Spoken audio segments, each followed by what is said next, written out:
Magandang hapon po sa Panginoon at sa ating lahat. Ako po una nagpapasalamat sa Panginoon sa kanyang pong biyaya na ako po ay binigyan po ng pribilehiyo makasama po, mapabilang sa kanyang pong gawain sa kanyang iglesia. At ako po ay, kumbaga ay hindi nagkamali ng pagsulat ng pangalan sa aklat ng buhay. Yun. Kung tama yung spelling. Ano po. Lalim. So yun, ako po nagpapasalamat sa Panginoon sa biyaya po ng buhay na hanggang ngayon po ay kabilang pa ng gawain pong ito. Pangalawa po ay sa pastor at sa iglesia na kayo po kinabibilangan. Ako po nagpapasalamat sa pastor na patuloy na ginagamit po sa akin. Kumbaga para po lalong lumago at kumbaga ay lalong makilala kung ano ba yung kalooban ng Panginoon. Kaya po ako nagpapasalamat sa iglesia din po. Kayo po ay kalakasan din po. At tuwing nakikita ko po kayo na nagpapatuloy sa Panginoon, ay ako po ay kumbaga anong dahilan ko bakit hindi yung papatuloy. Kaya po salamat. Pangatlo po ay sa pamilya na aking pong kinabibilangan. Salamat po na aking pong mga magulang, aking mga kapatid ay kasama ko pong naglilingkod sa Panginoon. At ako po ay kapasalamat na kami ay sama-sama, bagamat kulang ng isa. Pero nakikita ko po ang biyaya ng Panginoon na kami po ay kumbaga ay sa kabila ng mga kumbaga ay meron din namang pinoproblema sa buhay. Pero salamat na ang biyaya ng Panginoon ay kami ay nakakapagpatuloy.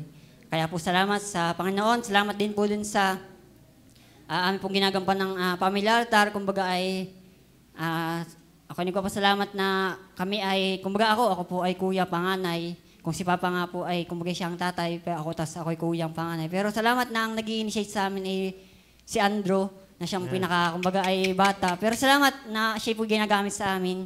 Kaya po biyaya na meron pong kapatid na manggagawa ng Panginoon. Kumbaga ay lalong kung paanong inilalapit kami lalo sa gawain ay kami po ay nagpapasalamat doon. At isa pong bagay ay yung pong pinagkikitaan.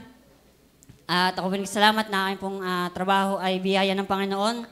Sapagkat kung paanong pinagpapala po aking trabaho, ay di nakakadamay po kami. Kaya biyaya po na ang aming pong, kumbaga ang aming boss ay mabait. Ay di mabait din ho sa amin. Ano? Kaya biyaya po yan. Salamat po. Bonus. So, yan po. Salamat po na kumbaga ay, kung sa iba nga po ay namumblema pa ng, kumbaga ay kung paano makasama patuloy sa gawain. Pero salamat na ngayon pong pinagtatrabuhan ay kasama natin. Kumbaga ay matik sarado na ng linggo, no? Hindi mo na kailangan paalam. Kaya nagpapasalamat po ako na, ako na lang po ang hinihintay eh. Kumbaga ay, parang laging tinutulak sa gawain eh. Ako na lang yata na kailangan umiwas. Amen. Pero salamat po na kanyang biyaya po sa kumuha ay sa amin pong work ay kumbaga ay pinagpapala. Kaya salamat na kami po ay nakakadamay. Kuno, kumbaga ay biyaya po yun. At isa po ay yung pong paglilingkod. Ako po ay nagpapasalamat din na sa kanyang biyaya po ay 15 taon na kasama ng iglesia at nasusubungan pa po ang sarili nandito. Nakakapagpatuloy sa kanyang biyaya. Salamat po na pinagkakatiwalaan pa ng Panginoon at ng pastor ng mga ministry. At yang katulad po niyan, kasama po sa magtuturo tuwing hapon.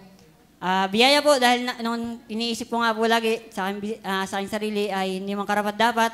Kumbaga ay dati lang man ay yung bagang nakikinig lang. Pero salamat, kinakakitaan din ng Panginoon at ng pastor na kumbaga ay may kakayang magturo. Kaya po yun ay biyaya sa akin.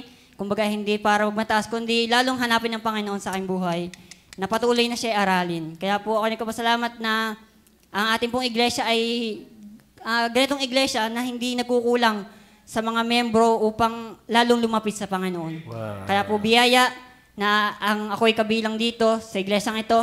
Salamat na ako po ay kanyang anak. Kaya salamat po sa ating lahat. Ang papuri po ay sa Panginoon.